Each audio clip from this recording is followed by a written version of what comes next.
Headlines के प्रायोजक हैं टफकॉन टीएमटी। अब इंडिया बनेगा extra tough. Electronics item, dam roof furniture, आकर्षक फैंसी लाइट्स पर धमाकेदार ऑफर के लिए जल्दी पहुंचे प्रदीप सेल्स, मकतपुर रोड, गिरिडीह। हड्डी, नस एवं जनरल बीमारियों के इलाज में ना करे विलंब। पहुंचे पार्वती हॉस्पिटल, पता कॉलेज मोड़ के निकट, रेलवे ओवरब्रिज के पूर्व की ओर, सीहोडी, गिरिडीह। पिछले 100 वर्षों से आपके भरोसे का साथी काजिम अली हार्डवेयर, सोमानी के एक्सक्लूसिव शोरूम के साथ सभी प्रकार की टाइल्स, मार्बल, ग्रेनाइट और सैनिटरी आइटम विक्रेता। पता करबला मैदान के सामने, बरवाडी, गिरिडीह। अनीता इलेक्ट्रिक स्टोर लेकर आए हैं ऑफर ही ऑफर। खरीदारी के लिए आज ही पहुंचे। पता बाभन टोली मोड़, गिरिडीह।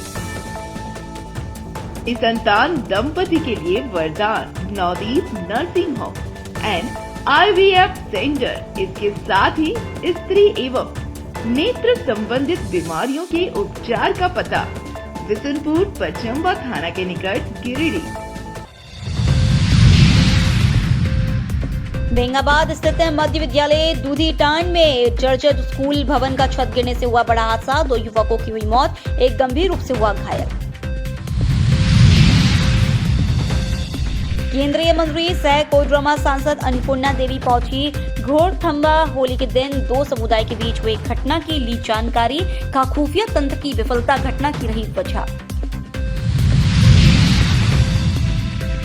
धनवा प्रखंड स्थित करगाली खुर्द में हुई बच्ची की मौत के बाद जगह महकमा प्रखंड विकास पदाधिकारी पहुंचे पीड़ित परिवार के घर। परिवार की दशा देख स्थानीय मुखिया पंचायत सचिव को लगाई फटकार। और KYC को लेकर निकाला गया जागरूकता रथ। उप विकास आयुक्त ने हरी झंडी दिखाकर किया रवाना।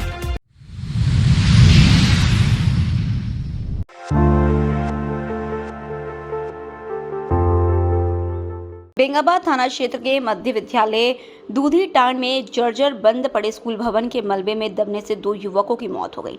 दोनों युवक जर्जर बंद पड़े स्कूल भवन से छड़ निकाल रहे थे, तभी जर्जर विद्यालय की छत गिर गई, जिसमें दबने से दोनों युवकों की मौके पर ही मौत हो गई है, जबकि उनके साथ गए एक अन्य युवक गंभीर रूप से घायल हो गया। घटना के संबंध में बताया जाता है कि मध्य विद्यालय दूधीटांड का पुराना भवन जर्जर हालत में वर्षों से बंद पड़ा था। शनिवार को बंगाल के रहने वाले वर्तमान में बेंगाबाद में रहकर कबाड़ी खरीद बिक्री का काम करने वाले 3 युवक जर्जर विद्यालय से छड़ निकालने पहुंचे थे। जर्जर छत से निकले छड़ को काटने के क्रम में विद्यालय का छत तेज आवाज के साथ ढह गया, जिसमें दबने से मोहम्मद हसीबुल एवं मोहम्मद असादुल की मौत हो गई, जबकि तीसरा युवक गंभीर रूप से घायल हो गया। इधर विद्यालय भवन का छत गिरने की आवाज सुनकर आसपास के ग्रामीण मौके पर पहुंचे और दोनों युवकों को निकालने का प्रयास किया, लेकिन वे उन दोनों को नहीं निकाल पाए। वहीं तीसरे युवक को वे इलाज के लिए बेंगाबाद स्थित सामुदायिक स्वास्थ्य केंद्र भेजे दिए। साथ ही मामले की जानकारी बेंगाबाद पुलिस को दी। घटना की सूचना मिलते ही बेंगाबाद थाना की पुलिस दलबल के साथ घटनास्थल पर पहुंची और JCB लगाकर पहले मलबा हटाया और फिर दोनों युवकों के शव को बाहर निकलवाया। पुलिस ने दोनों के शव को अपने कब्जे में लेकर बेंगाबाद थाने ले गई। साथ ही मामले की जांच करते हुए पुलिस यह भी पता लगाने का प्रयास कर रही है कि वे तीनों युवक किसके कहने पर विद्यालय से छड़ निकालने गए थे। कहाँ का है सब? 2 बात सीधा बात। अरे नहीं पतला उठा के देख।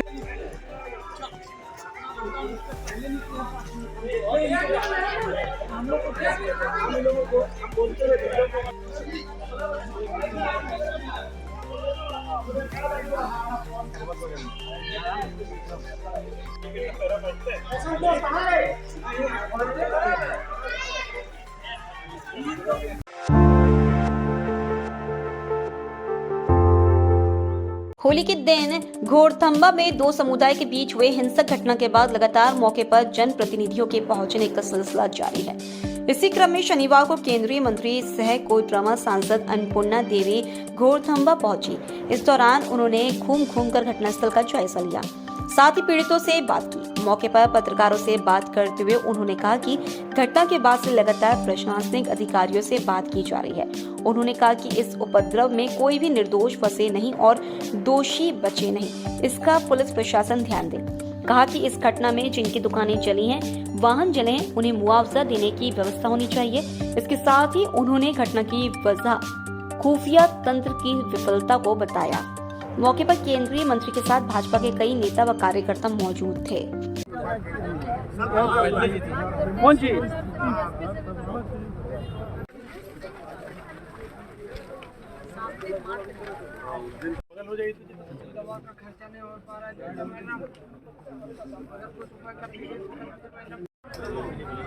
किसी तरह अधिकार नहीं है, लेकिन ऊपर छत पर से बारिश होना पत्थर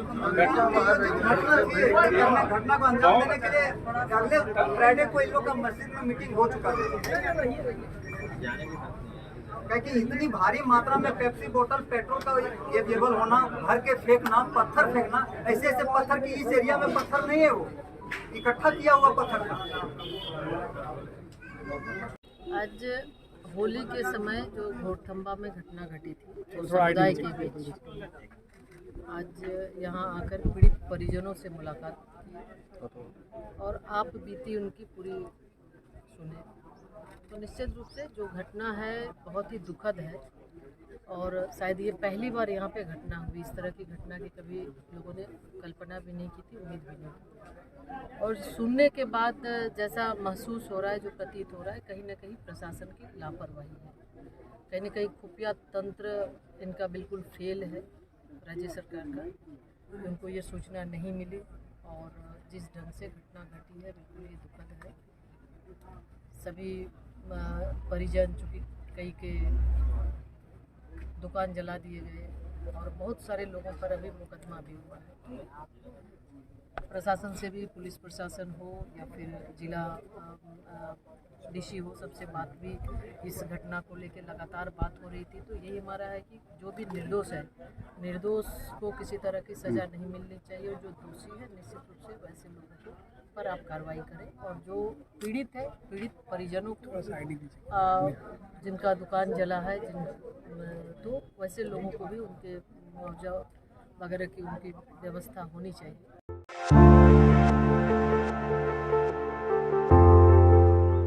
सरकार के द्वारा जरूरतमंदों के लिए कई योजनाएं चलाई जा रही हैं, लेकिन इन योजनाओं में बिचौलिया वर्ग इतना हावी है कि असल जरूरतमंद इन जन कल्याणकारी योजनाओं से कोसों दूर है। वहीं बिचौलिया वर्ग योजनाओं से मलाई काट रहा है। जमीनी स्तर पर असल लाभुक इन योजनाओं का लाभ नहीं ले पा रहे हैं। अभी वर्तमान में गिरिडीह जिले के धनवा प्रखंड स्थित करगाली खुर्द गांव की घटना को ही देख लीजिए, जहां चरकू सिंह की 6 वर्षीय पुत्री प्रतिमा कुमारी की मौत हो गई। प्रतिमा की मौत कैसे हुई, इसके स्पष्ट कारण तो सामने नहीं आ सका है, मगर बच्चे की मौत होने के बाद महकमा सक्रिय हुआ और फिर शनिवार को सरकारी तंत्र मौके पर पहुंचा। यहाँ जब परिवार की दयनीय स्थिति सामने आई तो फिर सरकारी योजनाओं का लाभ दिए जाने की प्रक्रिया शुरू की गई। शनिवार को धनवा प्रखंड विकास पदाधिकारी देवेंद्र कुमार दास मौके पर पहुंचे और स्थिति का जायजा लिया। यहाँ उन्होंने देखा कि परिवार एकदम दयनीय स्थिति में, न पीड़ित परिवार के पास राशन कार्ड है और न ही आज तक किसी योजना का लाभ परिवार को मिला है। इस दौरान बीडीओ ने स्थानीय मुखिया, पंचायत सचिव एवं डीलर को फटकारा, साथ ही निर्देश दिया कि ऐसे गरीब परिवारों सरकारी योजनाओं से वंचित नहीं रखा जाए। जो भी समस्याएं हो उसे प्रखंड प्रशासन तक पहुंचाया जाए। तो ठीक है, नहीं तो अभी करा देंगे। आइए दिखाते हैं।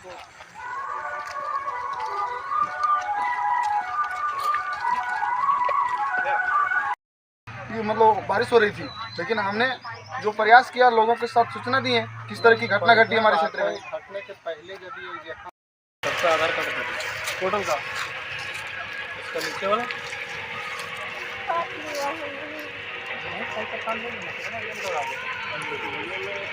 हाँ, और ये लोग का ये राशन कार्ड सबका बनवा दिए। खाता की जल्दी नहीं होता, किसी का खाता नहीं है, नहीं इनका खाता भी सब करा देंगे। खाता भी सब करा देंगे। हाँ,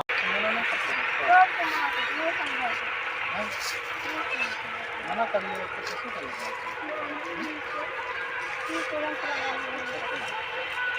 ठीक है।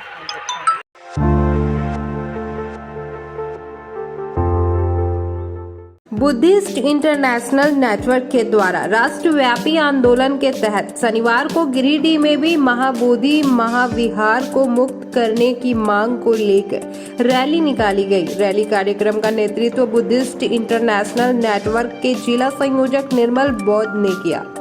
इसका समर्थन बहुजन मुक्ति पार्टी के प्रखंड अध्यक्ष महेंद्र पासवान और राष्ट्रीय पिछड़ा वर्ग मोर्चा के जिला अध्यक्ष दिलीप कुमार ने भी किया। इस रैली में दर्जनों की संख्या में बौद्ध धर्म को मानने वाले लोगों ने हिस्सा लिया। इस रैली के माध्यम से बौद्ध धर्म के मानने वाले लोगों ने मांग किया कि भारत में जितने भी बौद्ध विहार है सभी पर गैर बुद्धिस्टों का कब्जा है, जिसको सरकार मुक्त करवाकर बुद्धिस्टों को सौंपे। दुनिया में जितने भी धर्म का जो भी टेंपल है उस पर उन धर्मावलंबियों का उस पर अधिकार है, लेकिन भारत में एक अजूबा ये है कि भारत में जो महाबोधि विहार है ये 1949 एक्ट बना के और सरकार इस पर जो है सो कब्जा करवा दिया है और ये गैर बौद्धों का कब्जा है, ब्राह्मणों का कब्जा वहाँ पर है। तो हम लोगों का सिंपल ये डिमांड है कि महाबोधि विहार ये बौद्ध धर्म के जो मानने वाले लोग हैं ये उनके कब्जे में होना चाहिए। मैं राष्ट्रीय मुस्लिम मोर्चा का केंद्रीय कार्यकारी सदस्य हूँ बाम से शिविंगों में से। तो जैसा कि देश भर में देखने को मिल रहा है कि देखिए हर धर्म के यहाँ पे लोग रहते हैं भारत देश में। तो अभी हमारे देख लीजिए मुस्लिम समाज में या मुस्लिम धर्मग्रंथों में जहाँ पे भी है तो वहाँ पे मुस्लिम ही वहाँ के अकायदा रहेंगे और वही लोग नेतृत्व करेंगे ना। चाहे हिंदू धर्म से है तो वो वहाँ के मंदिर या टेंपल वो नेतृत्व करेंगे, चाहे क्रिश्चियन को ले लीजिए चर्च में तो वो नेतृत्व करेंगे, चाहे गुरुद्वारा में ले लीजिए तो सिख भाई नेतृत्व करेंगे। लेकिन ये बौद्ध भाइयों का ऐसा मसला है कि ये बौद्ध भाइयों को नेतृत्व करने के लिए नहीं मिल रहा है। वहाँ का जो हक अधिकार है दूसरे लोग खा रहे हैं। तो क्या हम लोग भी समर्थन कर रहे हैं इस चीज़ का, राष्ट्रीय मुस्लिम मोर्चा भी सपोर्ट कर रहे हैं कि भाई बौद्ध भाइयों को हक अधिकार मिलना चाहिए और इन लोग को नेतृत्व करने का मौका मिलना चाहिए। सबका अपना अपना धर्म है, वो अपने धर्म के लोग ही वहाँ के नेतृत्व करेंगे, वो लोग पूजा पाठ करेंगे। अब दूसरे लोग अगर आकर के पूजा पाठ करेंगे तो फिर उसका तो कोई मतलब नहीं रहता ना। आप संविधान के दायरे में रह करके काम कीजिए, सबको हक अधिकार दिया है तो उस तरह से करने का काम करें। और अगर आप दूसरे के जगह में जाकर के आप कब्जा करते हैं तो ये पूरा गलत है सरासर। इस चीज़ को हम इसका विरोध करते हैं और मांग करते हैं सरकार से कि हमारे बौद्ध भाइयों को इंसाफ मिले और उनको नेतृत्व करने का मौका दिया जाए।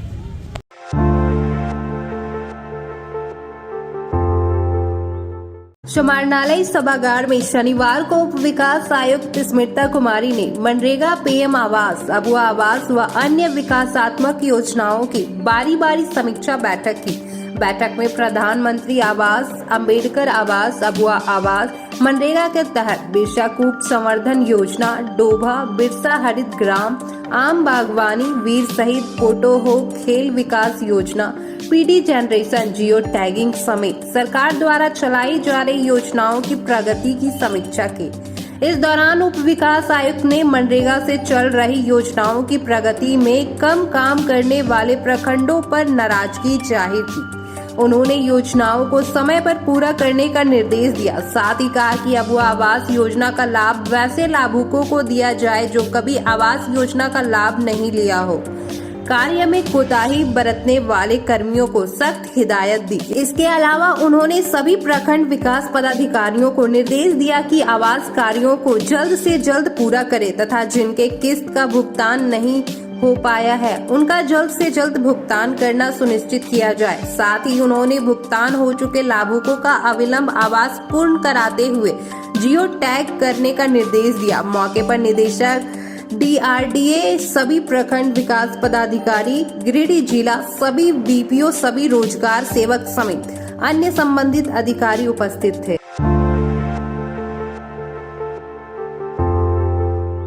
गिरिडीह जिले में 21 से 27 मार्च तक EKYC सप्ताह का आयोजन किया जा रहा है। इसके तहत राष्ट्रीय खाद्य सुरक्षा अधिनियम अंतर्गत आने वाले पीला एवं गुलाबी राशन कार्ड धारकों के 100% ई-KYC को लेकर लोगों में जागरूकता लाने के उद्देश्य से जागरूकता वाहन निकाला गया।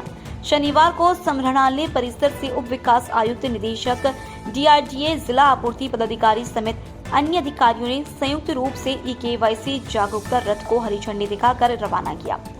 मौके पर उप विकास आयुक्त स्मृता कुमारी ने कहा कि यह रथ जिले के विभिन्न क्षेत्रों में जाकर आम जन को ई-KYC की अनिवार्यता और प्रक्रिया के प्रति जागरूक करेगा। राष्ट्रीय खाद्य सुरक्षा अधिनियम के तहत लाभुकों का आधार सीडिंग अनिवार्य किया गया है।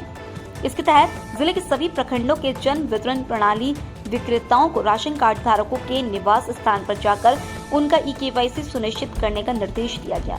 भारत सरकार के दिशा निर्देशों के अनुसार ई-KYC की अंतिम तिथि 31 मार्च 2025 निर्धारित की गई है। इस लक्ष्य को समय पर पूरा करने के लिए 21 मार्च से 27 मार्च तक विशेष अभियान चलाया जा रहा है। उन्होंने कहा कि जागरूकता रथ के माध्यम से जिले भर में लोगों को इस प्रक्रिया के बारे में जानकारी दी जाएगी। पूर्ति विभाग के द्वारा 21 मार्च से 27 मार्च तक ई-KYC सप्ताह मनाया जा रहा है।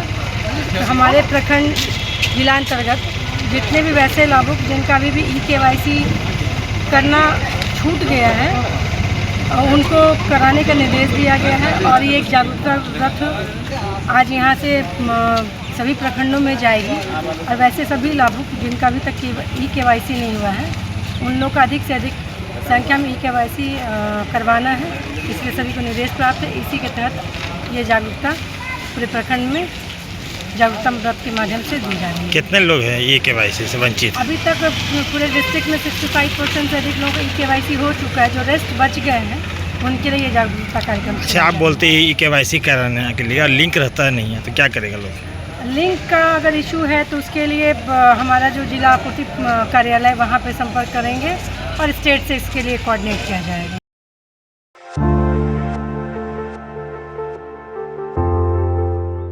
गिरिडीह शहर के ICR रोड श्री श्याम पथ स्थित श्री श्याम मंदिर में बीते 17 मार्च से श्री राम कथा का आयोजन किया गया है। गिरिडीह जिला सतमन सत्संग समिति की ओर से आयोजित यह कथा आगामी 25 मार्च तक चलेगी। यहाँ श्री राम कथा स्वामी गुरुनंदन जी महाराज सुना रहे हैं। श्रद्धालु सुबह 8 बजे से 11 बजे और दोपहर 3 बजे से लेकर 6 बजे तक यहाँ रोजाना कथा का श्रवण कर रहे हैं। कथा सुनने को लेकर काफी संख्या में श्रद्धालु मौके पर जुट रहे हैं। इस दौरान यहाँ का माहौल पूरी तरह से राममय हो गया है। इस बाबत जानकारी देते हुए आयोजन समिति के अशोक केडिया ने गिरिडीह वासियों से कथा सुनने आने की बात कही। उन्होंने बताया कि कथा समापन के बाद 25 मार्च को संध्या के समय यहाँ विशाल भंडारे का आयोजन भी किया जाएगा। अवशोषण तो कर लेगी, उससे भी अपना गुजारा चलता रहेगा। हाँ, पैसा और लाई है कठोता, कठोता लाई, केवट ने कठोता लिया, भगवान के पास रखा जल भर करके। अब केवट कहता उठाइए, दीनानाथ अपना चरण उठाइए। भगवान ने चरण उठाया। अब बैलेंस नहीं रहेगा, एक पैर उठेगा तो बैलेंस रहेगा, डगमग डगमग तो होगा। अब जैसे डगमगाए, केवट ने कहा यहाँ पकड़िए नहीं तो गिर जाइएगा। राम कथा दिनांक 17/3 से श्री श्याम सेवा समिति में शुरू हुई है। यह राम कथा 25/3 तक चलेगी। राम कथा समापन के बाद हवन और भंडारा का भी आयोजन किया गया है। आज राम कथा का 6ठा दिन है। जी, कथा का समय प्रातः 8 बजे से 11 बजे तक और संध्या 3 बजे से 6 बजे तक भागलपुर से आए परम पूज्य गुरु नंदन जी महाराज द्वारा किया जा रहा है।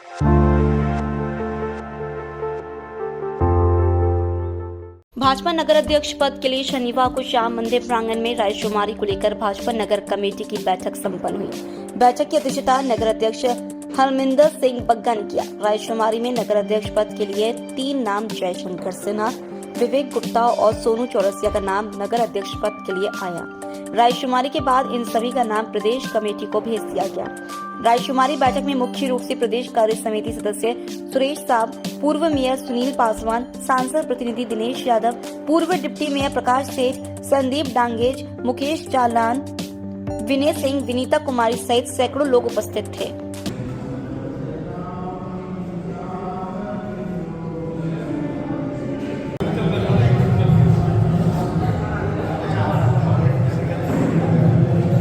लंबा कतार देख रहे हैं। ये नगर अध्यक्ष चुनाव के लिए 3 प्रत्याशी खड़े हुए हैं हमारे। एक रायशुमारी हो रहा है, इसमें हमारे चुनाव पर्यवेक्षक अंदर में हैं और उनका लोग एक एक करके जाके विचार विमर्श दे रहे हैं। जिनका परसेंटेज ज़्यादा है उसका नाम हम आगे बढ़ाते हैं। अभी पूरे झारखंड में भारतीय जनता पार्टी का संगठन का चुनाव चल रहा है। इसमें बूथ अध्यक्ष और मंडल अध्यक्ष का भी चुनाव चल रहा है।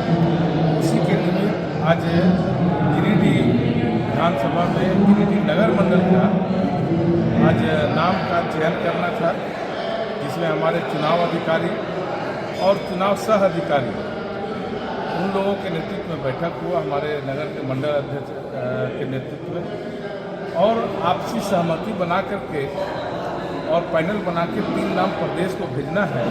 वो पैनल तैयार हो चुका है और वो 3 नाम प्रदेश को चला जाएगा।